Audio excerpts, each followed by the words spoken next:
किसी के लिए संस्कारी नगरी, किसी के लिए कला नगरी, लेकिन वडोदरा अब बस सत्ता नगरी नजर आती है। कभी गुजरात की बात होती थी तो शुरुआत अहमदाबाद और गांधीनगर से होती थी, लेकिन 2014 के चुनावों तक राजनीति की बात छिड़ेगी तो शुरुआत भी वडोदरा से होगी और अंत भी वडोदरा पर।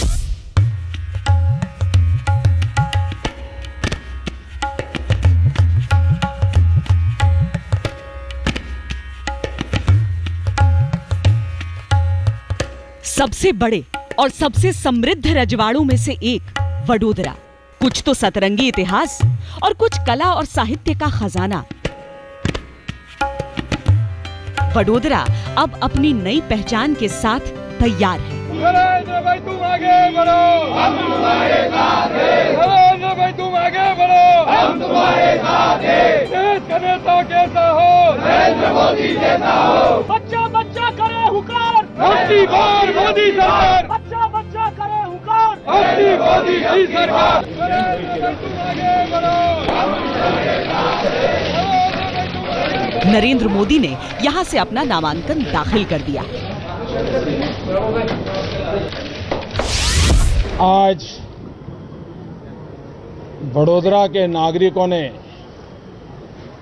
जो भव्य स्वागत किया, सम्मान किया, इसके लिए मैं वडोदरा वासियों का बहुत आभारी हूं। वडोदरा मेरी कर्मभूमि रही है। इसी से 200 कदम दूरी पर ही मैं बहुत वर्षों तक रहता था। आज फिर से एक बार एक जनप्रतिनिधि के रूप में मुझे कार्य करने का अवसर मिलेगा। मैंने प्रारंभ किया था सौराष्ट्र की भूमि से, फिर उत्तर गुजरात में गया और अब ये मेरा सौभाग्य है कि मुझे मध्य गुजरात में आने का मेरी पार्टी ने अवसर दिया है। ऐतिहासिक तौर पर वडोदरा की भौगोलिक स्थिति गुजरात को राजपुताना, मालवा, गंगा घाटी और महाराष्ट्र से जोड़ती थी। आज उसे स्वर्ण चतुर्भुज यानी गोल्डन क्वाड्रिलैटरल का द्वार कहा जाता है। दिलचस्प है कि इसमें आज की राजनीति का महत्व भी झलकता है। नरेंद्र मोदी ने केंद्र में काबिज होने की हुंकार भरी तो पहले वाराणसी को चुना, एक दांव से यूपी बिहार को मोहने की कोशिश की और जब उनके अपने गुजरात की बारी आई तो वडोदरा को चुना। मैं हमेशा उनको माइनर हिंट्स ये किताब पढ़ने के लिए आग्रह करता हूं।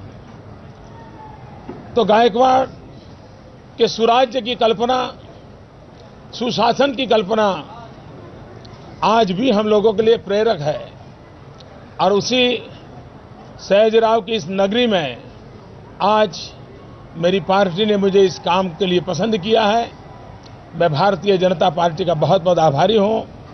मुझे विश्वास है कि बड़ौदा लोकसभा क्षेत्र के सभी मतदाता उमंग और उत्साह के साथ लोकतंत्र के इस पावन पर्व चुनाव को उत्साह और उमंग से मनाएंगे और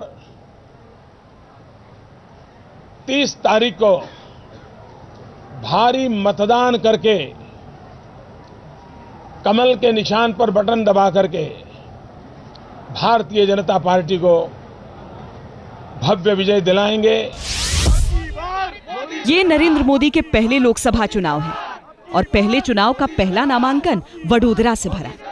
दरअसल वडोदरा को चुनने के पीछे वजहें कई थी। नरेंद्र मोदी ने वडोदरा से अपना नामांकन दाखिल किया तो एक तरफ वडोदरा की महारानी थी, दूसरी तरफ एक चाय वाला। जाहिर है मोदी न तो शहर के इतिहास को भुलाना चाहते थे, न ही अपने इतिहास को। दरअसल वडोदरा से उनका एक रिश्ता भी रहा है। वडोदरा में आरएसएस का कार्यालय है। यहाँ पर नरेंद्र मोदी इमरजेंसी के दौरान आया करते थे। इमरजेंसी के बाद भी मध्य गुजरात में संघ प्रचारक के तौर पर वो यहीं पर कार्यरत थे। नरेंद्र भाई यहाँ करीब 79-80 से लेकर 83 तक रहे और यहाँ महानगर में घर घर जाना, कार्यकर्ताओं से मिलना, उनके सुख दुख में सहभागी होना, कार्यकर्ताओं को प्रोत्साहित करना, नए नए विज़न, नया नया विचार देना और जिसमें जो क्षमता है उसको विकसित कर दो, आगे बढ़ाना, ये उनकी कार्यशैली रही। नरेंद्र भाई तुम आगे बढ़ो, हम तुम्हारे साथ हैं। गुजरात का बखान मोदी हर रैली, हर सभा में करते हैं। समूचे राज्य में वडोदरा का चयन क्या वहाँ की जनता को खास होने का एहसास देता है? क्या जनता इस फैसले में अपनापन देखती है या सियासत? बहुत, मेरे को बहुत अच्छा फील हुआ। एक छोटे कार्यकर्ता इतने बड़े वडाप्रधान जब बनने जा रहे हैं और छोटे इंसान को गले लगा तो वो सन कोई और ही है। तो नरेंद्र मोदी प्रधानमंत्री बन जाएंगे आपको? 100%, उसमें क्या शंका है। पूरे देश की इच्छा है प्रधानमंत्री बनने, तो हमारे जैसे तो बनने इच्छा हो ना हमारा, और हमारे जैसे छोटे इंसान को ठेकेदार बना है, वही एक बड़ी बात है।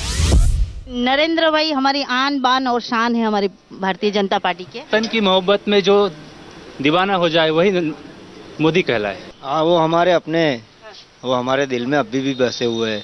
भले यहाँ से चले गए वाराणसी, पर यहीं के हमारे वो अच्छे कार्यकर्ता है हमारे लिए, तो वो हमारे वो वडील है। मोदी के विरोध में वडोदरा में किसे उतारें, ये सोचने में ही विरोधियों को लंबा वक्त लग गया। राहुल गांधी के प्राइमरी प्लान के तहत स्थानीय लोगों ने जिस उम्मीदवार को चुना, उसने अपना नाम खुद ब खुद वापस खींच लिया। मोदी ने इसे बड़ा मुद्दा बनाया। खैर, कांग्रेस के मौजूदा उम्मीदवार हैं राहुल गांधी के करीबी मधुसूदन मिस्त्री। मिस्त्री पार्टी के महासचिव भी हैं। लोगों से रिश्ता कायम करने के लिए MS यूनिवर्सिटी का जिक्र करते हुए अपना वडोदरा कनेक्शन बताते हैं। हाल ही में मोदी के पोस्टर पर अपना पोस्टर चिपकाने के चक्कर में पचड़े में फंस गए थे। दुहाई दी कि प्रशासन उनके पोस्टर के लिए जगह ही नहीं देता। सवाल 1000 केओस देने का नहीं है, उनके 1000 है इसलिए हम 1000 मांग रहे हैं, ऐसा नहीं है। सवाल लोकेशन का है कि कौन सी लोकेशन पे आप हमको दे रहे हैं। अभी की क्या परिस्थिति है जो उनके अंदर, क्या आप एयरपोर्ट से स्टेशन तक जाओ, एक भी रोड पे केओस के ऊपर उसमें है तो कांग्रेस का नहीं है। पानी गेट से मांडवी से निकल के स्टेशन तक जाओ तो भी कुछ भी नहीं है। अहमदाबाद से आते छानी जकात नाके से आगे जाओ तो भी आपको एक भी बोर्ड कांग्रेस का नहीं मिलेगा। स्टेशन से है तो तुम बिल्कुल कलेक्टर कचेरी और अपने डांडिया बाजार वहाँ से निकलते जाओ, राजमहल रोड के ऊपर निकल के जाओ, वहाँ पर आपको नहीं मिलेगा। सवाल ये नहीं है, सवाल ये है कि इस रोड के ऊपर हमको 50% मिलना चाहिए ना। आप ऐसी इंप्रेशन दे रहे हो कि इन रोड के ऊपर सिर्फ भारतीय जनता पार्टी के उम्मीदवार के अलावा दूसरा किसी का प्रचार ही नहीं है। वडोदरा के मौजूदा सांसद भारतीय जनता पार्टी के ही हैं। विधानसभा में पड़ने वाली 7 सीटों पर भी कांग्रेस का वजूद नहीं है। पिछली दफा यहां से बीजेपी ने 6 सीटें जीती थी और 1 सीट पर निर्दलीय उम्मीदवार ने कब्जा किया था। गुजरात में मोदी के कद से मुकाबला करने के लिए मधुसूदन मिस्त्री ने स्थानीय मुद्दे उठाए हैं, पानी, सड़क और गंदगी। क्या है गुजरात में, जो गुजरात का मॉडल बात करते हैं वो कि जिसके अंदर किसान इन्होंने आत्महत्या की है, वो कि जिसके अंदर आज भी बिजली नहीं मिलती है, वो भी जिसके अंदर 5 लाख से ज़्यादा किसानों को अंदर कुएं के ऊपर अभी तक भी बिजली नहीं दी गई है, वो कि जिसमें 8 से 10 लाख लोग अभी भी बेकार हैं इसके अंदर, वो कि जब ये एग्रीकल्चर प्रोडक्शन के अंदर दूसरे प्रोडक्शन में है तो और सोशल इंडिकेटर्स के अंदर पीछे। 2004 के बाद में ह्यूमन डेवलपमेंट रिपोर्ट क्यों नहीं आया गुजरात का, क्यों चरखा है? क्यों सब है तो विधानसभा नहीं चलाते? क्यों सब रिपोर्ट विधानसभा के अंदर नहीं आते? क्यों राइट टू इंफॉर्मेशन एक्ट के तहत इंफॉर्मेशन नहीं दी जाती, छुपाई जाती है? कैसा राज चला रहे, कैसा है? तो आम आदमी पार्टी ने भी काफी माथापच्ची के बाद 8 अप्रैल को मोदी के खिलाफ अपना उम्मीदवार उतारा। सुनील दिगंबर कुलकर्णी मैकेनिकल इंजीनियर हैं, इंफ्रास्ट्रक्चर के क्षेत्र में कार्यरत रहे और समाज सेवा से भी जुड़े हैं। जो नरेंद्र मोदी जो बीजेपी के PM के उम्मीदवार घोषित कर दिया है, उन्होंने ये हिसाब से उनको घोषित कर दिया है बीजेपी में। शायद बीजेपी लोगों को भी मालूम है कि इतना डेवलपमेंट हुआ, कितना डेवलपमेंट नहीं हुआ। पूरे हिंदुस्तान को वो गुमराह करे कि मैंने इतना डेवलपमेंट किया गुजरात में। गुजरात में डेवलपमेंट के बारे में जो जताया जा रहा है उसका हम पर्दाफाश करेंगे। पर 30 अप्रैल को वडोदरा में चुनाव होने हैं और आखिरी लम्हे में मोदी से टक्कर लेना इतना भी आसान नहीं होगा। यूं तो केजरीवाल मोदी पर तीखे आरोप लगाते रहे हैं, दिल्ली की गद्दी छोड़ते ही गुजरात का दौरा किया था और मोदी ब्रांड विकास पर ही सवाल उठा दिए थे।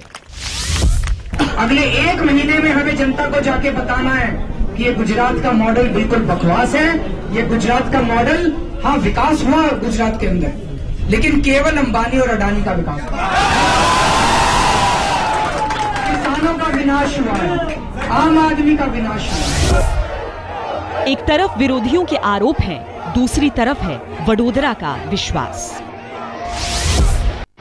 वडोदरा एक विकसित शहर है। यहाँ के विकास का ढांचा सदियों पहले इसी राजमहल में तैयार हुआ था।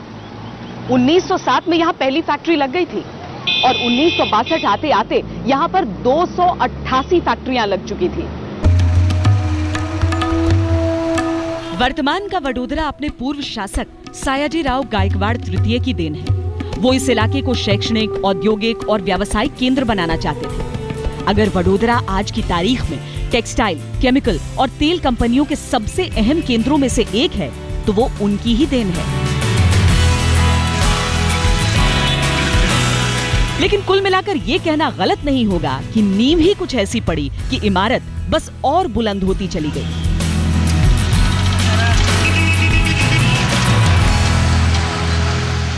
हाँ, बट ऑफ कोर्स यहाँ पे जो ब्रिजेस बने, रोड्स है, बहुत अच्छी तरह से तरक्की हुई है पिछले 10 साल में।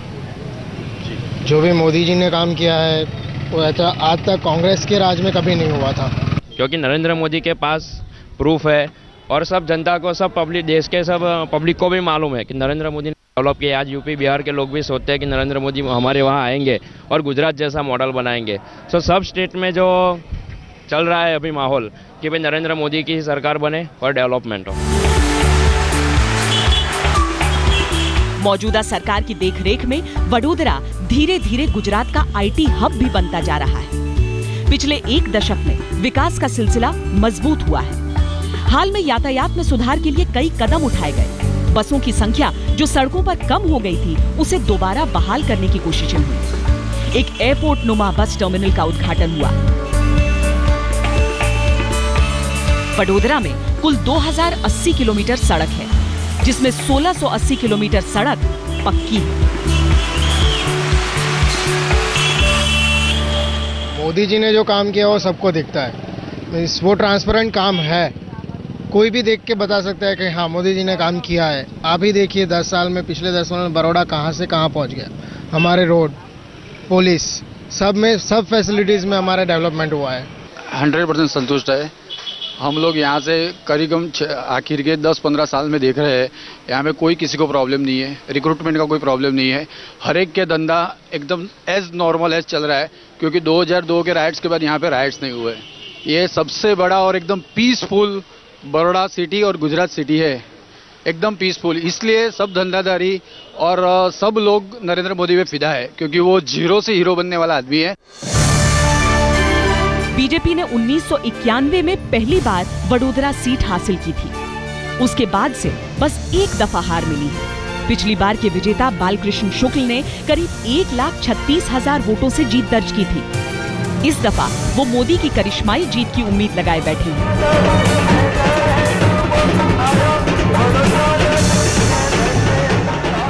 हम बतौर सांसद में कहता हूं कि बड़ौदा वासियों के लिए ये बड़े सौभाग्य की बात है कि जो उनकी कर्मभूमि रही है, और अगर वो दिल्ली जाते तो वाया वडोदरा अगर जाते हैं तो ये बड़ौदा वासियों के लिए सबसे बड़ी सौभाग्यशाली बात है। और जिस प्रकार से आज लोगों ने उन्हें जो भावपूर्ण उनका स्वागत किया, ये देखते हुए पता लगता है कि जो अभी तक का रिकॉर्ड था रामविलास पासवान जी का, वो रिकॉर्ड तो टूटकर उसको कहीं आगे निकल जाएंगे और बड़ी तादाद में मतदान होगा, और उसके साथ साथ वो मतदान सिर्फ और सिर्फ नरेंद्र भाई मोदी जी के लिए होगा। वडोदरा में करीब 15 लाख मतदाता हैं, जिसमें मुस्लिम समुदाय लगभग 11% है। गुजरात के मुसलमान मोदी के पक्ष में पहले भी वोट डालते नजर आए हैं। वडोदरा से क्रिकेटर इरफान पठान तो विधानसभा चुनावों के दौरान मोदी के मंच पर भी नजर आए थे। इसीलिए समीकरण बैठाना मोदी की परेशानी नहीं है। वडोदरा में बीजेपी की मजबूती का अंदाजा इस बात से लगाया जा सकता है कि न सिर्फ मौजूदा सांसद इस पार्टी से है, बल्कि म्यूनिसिपल कॉर्पोरेशन, जिला पंचायत और तालुका पंचायत पर भी बीजेपी का ही कब्जा है।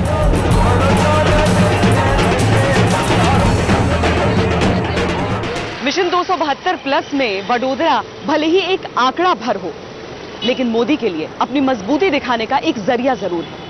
श्वेत पत्र में आज के लिए इतना ही। देश और दुनिया की बाकी खबरों के लिए आप देखते रहिए आज तक।